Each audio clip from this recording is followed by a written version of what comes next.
कहीं ना कहीं अगर मैं अपने पूर्व प्रारब्ध से देखूं तो ये माँ गंगा का बहुत बड़ा आशीर्वाद था मुझे कि मैं महाकुंभ में मुझे अवसर प्राप्त हुआ। संगम की भूमि पर जो है मैं माध्यम बनी, छोटा सा, कि मैं उनको जो है सरलता से जो है इस जो महायज्ञ था उसमें योगदान दे सकूं। तो मुझे लगता है कि हमें भगवान को कभी कटघरे में खड़ा नहीं करना चाहिए, हमें अपने कर्मों को कटघरे में खड़ा करना चाहिए और कर्मों पे ध्यान देना चाहिए कि आने वाले समय में अगर आज की जो सनातन परंपरा का ह्रास हो रहा है, जो मॉडर्ननेस के नाम पर आधुनिकता के झूठे आडंबर को दिखाते हुए महिलाएं भी अपने धर्म और समाज का एक अलग नग्न प्रदर्शन कर रही हैं, उसको रोकना होगा।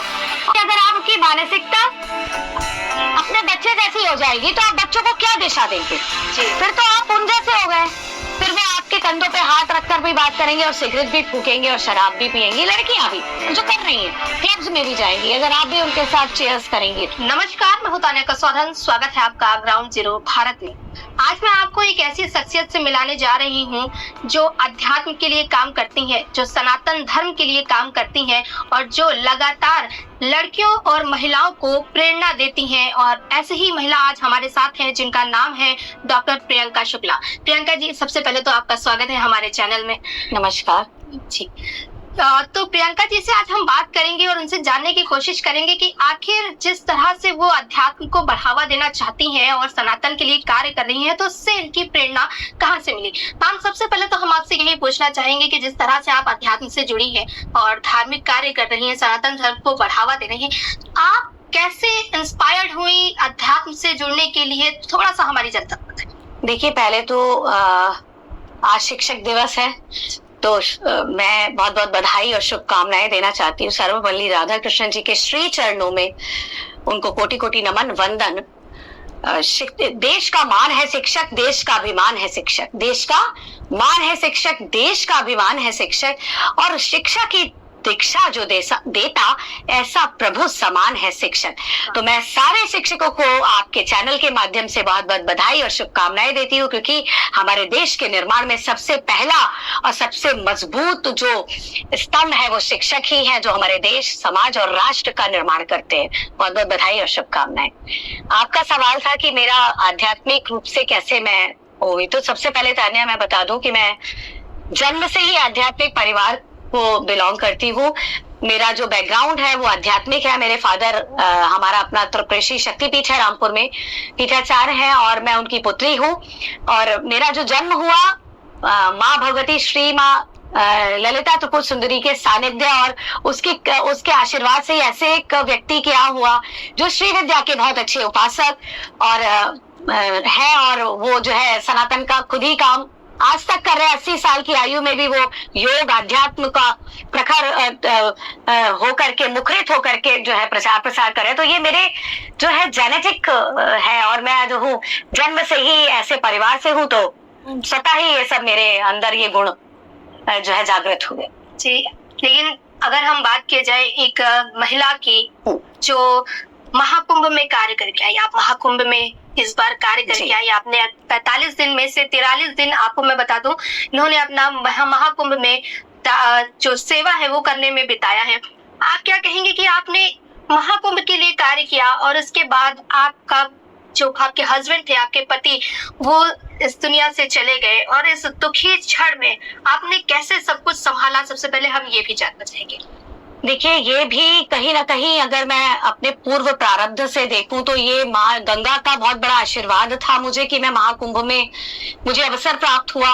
अपने शहर, अपने देश और अपने लोगों को संगम की भूमि पर जो है मैं माध्यम बनी, छोटा सा, कि मैं उनको जो है एक सरलता से जो है इस जो महायज्ञ था उसमें योगदान दे सकूं। तो ये माँ गंगा का या जो हमारे पूर्वजों का आशीर्वाद था, जो भी मेरे पितरों का आशीर्वाद था।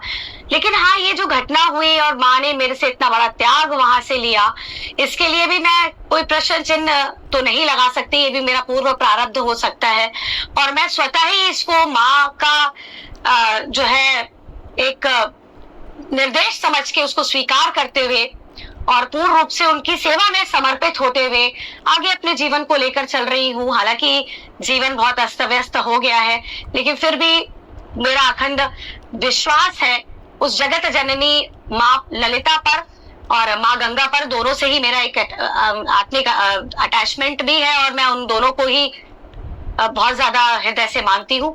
जो भी मेरे प्रारब्ध होंगे वो उन्होंने मेरे सामने लाकर रख दिए। बस अब उनकी कृपा से, उनके आशीर्वाद और उनके सहयोग से मैं अपने इस जीवन को सनातन को समर्पित करते हुए कुछ अच्छा दे सकूं, यही मेरी सोच और यही मेरा लक्ष्य है। जी, अक्सर देखा जाता है कि जब हम किसी भगवान की भक्ति में है या किसी ऐसे परमात्मा को मान रहे हैं जिन पे पूरा समर्पण है, और उसी भक्ति के टाइम पे जब हमारे साथ कुछ गलत हो जाता है तो बहुत से लोग होते हैं कि भगवान से नाराज हो जाते हैं। हाँ। लेकिन आपने नाराजगी ना जताते हुए, आपके पति चले गए दुनिया से और उसी समय आप जब महाकुंभ में थी, तो ये आपके साथ जो इतना बड़ा हादसा हुआ, उसके बावजूद भी आपका भगवान के प्रति इतना समर्पण, ये कैसे है? देखिए, जब हम समर्पित होते हैं तो हमारे अंदर प्रश्न चिन्ह नहीं रहते। हमारे बड़े कभी भी, हमारे परम पिता परमेश्वर कभी किसी का बुरा नहीं कर सकते। मेरा क्या प्रारब्ध था, उनका क्या प्रारब्ध था, उनका इतने ही समय तक का प्रारब्ध था, मेरा भी उनके सानिध्य इतने ही समय तक का था। तो मैंने क्या कर्म किए, जो गलत कर्म किए वो मैंने किए, उसके लिए मैं अपनी माँ को, भगवान को क्यों दोषारोपित करूं? तो मुझे ऐसा लगता है ये हर व्यक्ति को अपने कर्मों का ही फल मिलता है। जो मैंने कर्म किया, मैं उसके हिसाब से अपने जीवन को फलीभूत करती हुई आगे बढ़ रही हूँ। तो मुझे लगता है कि हमें भगवान को कभी कटघरे में खड़ा नहीं करना चाहिए, हमें अपने कर्मों को कटघरे में खड़ा करना चाहिए और कर्मों पे ध्यान देना चाहिए।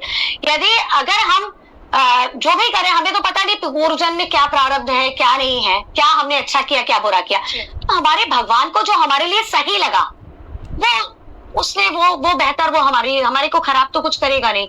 तो माँ ने हमारे लिए क्या चुना है, भगवान ने, परमात्मा ने हमारे लिए क्या दिशा चुनी है, वो जानते हैं। मैं सिर्फ उनके बताए हुए, दिए हुए मार्ग पर चल रही हूँ। मेरे पिता मेरे गुरु हैं और मैं सिर्फ उन्हीं के मार्गदर्शन में आगे बढ़ती हूँ। माँ ललिता के प्रति समर्पण है। मैं कभी नहीं चाहूंगी कि कोई और भी इस घटना को लेकर के भगवान को दोषारोपित करे। भगवान कभी दोषारोपित करने के लिए नहीं आए, आपके दोषों को मुक्त करने के लिए आए हैं, आपके प्रारब्धों को मुक्त करने के लिए आए हैं। तो वो किन प्रारब्धों को किस रूप में मुक्त कर रहे हैं, ये वो जानते हैं। इसलिए स्वतः ही प्रणाम करते हुए, जो भी घटना आपके जीवन में घटे या आपका जीवन में जो भी शगुन अपशगुन हो, बस प्रणाम करते हुए भगवान को ये कहिए, भगवान अपना साथ मत छोड़िएगा और हमें इस मनुष्य योनि का संपूर्ण सार देते हुए अपने श्री चरणों में लास्ट में स्थान दीजिएगा। जी, तो ये आप देख सकते हैं कि बहुत बड़ी शिक्षा है जो कहा जा रहा है कि अगर आपके साथ कोई घटना हो रही है, कोई अनहोनी हो रही है, तब भी आप भगवान पर भरोसा रखिए, जैसे कि प्रियंका जी ने रखा। अब मेरा सवाल आपसे ये है कि आप अध्यात्म से जुड़ी है, तो आप अपनी दिनचर्या कैसे शुरू करती हैं और क्या कुछ अध्यात्म के लिए करती हैं आप? देखिए, अध्यात्म से, जैसे मैंने आपको बताया तान्या, कि बचपन से ही योग और अध्यात्म मेरे खून में ही है, रग रग में शामिल है। पिताजी की वजह से और परिवार की वजह से, माता पिता के सानिध्य की वजह से, ऐसे परिवार में जन्म होने की वजह से, तो दिनचर्या तो वही आध्यात्मिक रूप से अब ज्यादा और ज्यादा जो है मुखरित हो गई है, क्योंकि माँ गंगा ने पूर्ण रूपेण मुझे इस दिशा में लगा दिया है। और मैं ये चाहती हूँ कि एक सद विचारधारा के साथ भारत की प्रत्येक नारी, प्रत्येक महिला के अंदर आध्यात्मिक बीज को प्रस्फुटित करने का प्रयास करूं, क्योंकि हमारी मूल धारा तो अध्यात्म ही है। अगर हम मन से आध्यात्मिक होंगे तो हम अपने, कहते हैं ना, केंद्र बिंदु नारी ही होती है, तो हम अपने परिवार को, हम अपने समाज और देश और राष्ट्र और पूरे विश्व को संभालने की क्षमता एक नारी रख सकती है, क्योंकि वो सृजन करता है ही।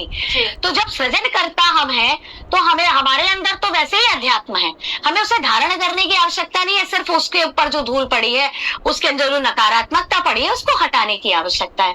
तो मैं उसी में लगी हुई हूँ कि मेरे भारत की छोटी छोटी, आप जैसी आगे भविष्य को बनाने वाली रानी लक्ष्मीबाई, अहिल्याबाई होलकर जैसी नेतृत्व करने वाली जो कन्याएं हैं, वो महिलाओं के रूप में जब परिणित होंगी, जब बदलेंगी, तो मुझे ऐसा लगता है उनके अंदर जब आध्यात्मिकता होगी, तो वो समाज, राष्ट्र का प्रतिनिधित्व तो बहुत सुंदर और अच्छी तरह कर पाएंगी।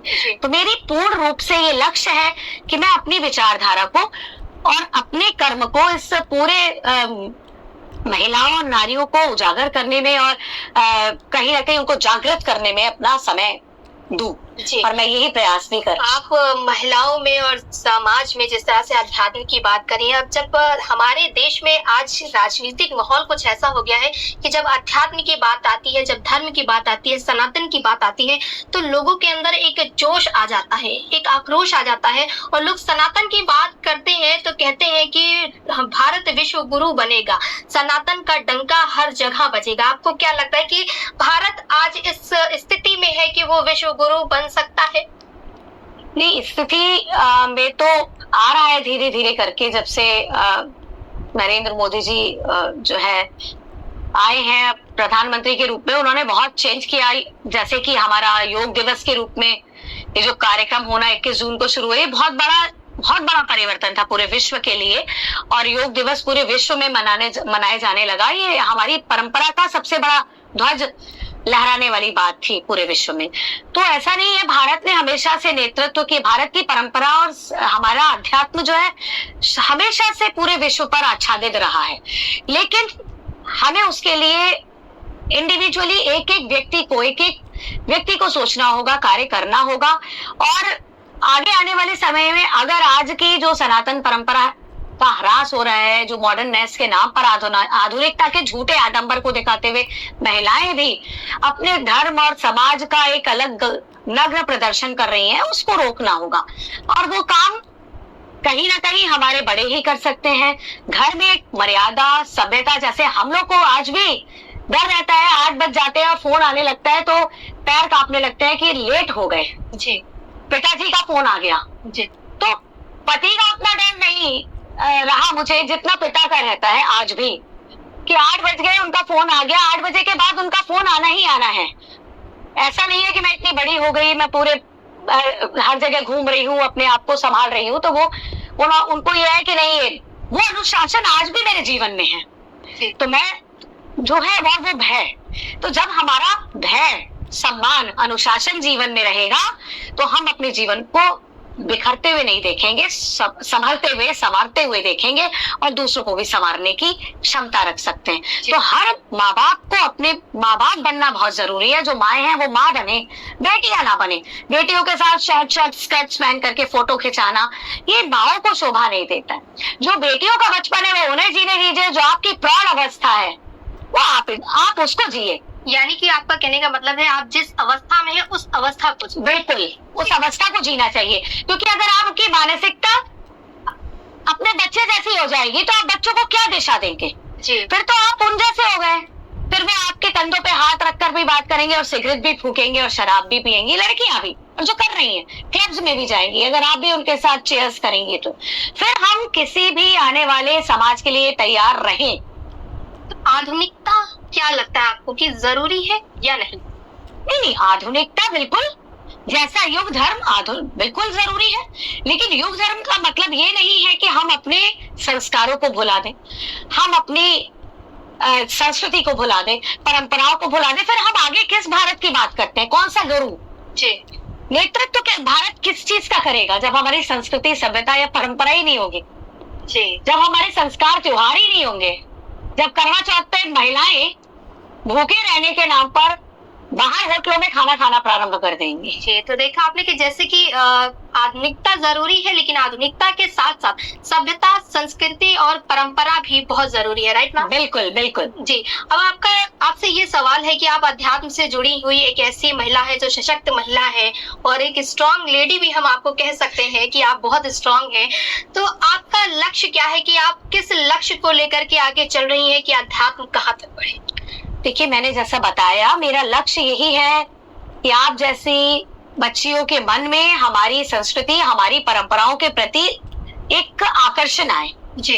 और मैं इसीलिए ये कहती हूँ कि शिक्षा, उच्च शिक्षा होने के बावजूद, मैं भी जो है शिक्षक भी हूँ और शिक्षा भी ग्रहण की है, उच्च शिक्षा, लेकिन उसके बावजूद भी हमारी परंपरा, संस्कारों को हमने नहीं छोड़ा। तो आज हम दोनों चीजों को पैरेलल लेकर के अपने व्यक्तित्व का निर्माण कर सके। और इतनी बड़ी घटना जो मेरे जीवन में हुई उसे मैंने सरलता के साथ, गंभीरता के साथ एक्सेप्ट किया। जी। क्योंकि मेरे 2 बच्चे भी हैं, तान्या, और उन दोनों बच्चों के भविष्य का पूर्ण जिम्मा अब मेरे पर है जी।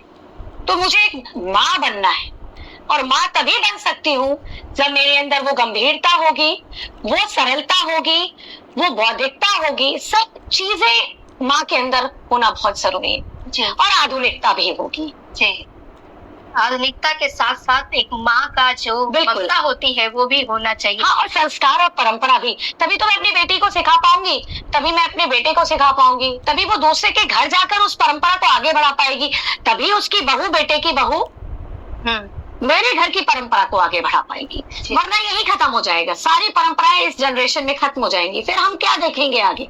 तो यही मेरा जो है लक्ष्य है कि मैं प्रयास करूं, अपने बच्चों को भी देने का प्रयास करूं, और जितना हो सके उतनी अपनी बहनों को और अपनी बेटियों को देने का, अच्छा कुछ देने का प्रयास। जी।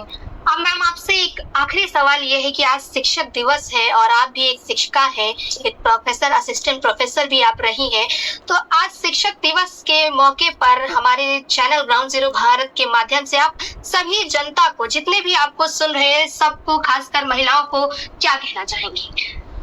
देखिए, चैनल ग्राउंड जीरो भारत के माध्यम से मैं यही कहना चाहूंगी कि प्रत्येक नारी एक शिक्षक होती है, सबसे प्रथम गुरु नारी ही होती है जी।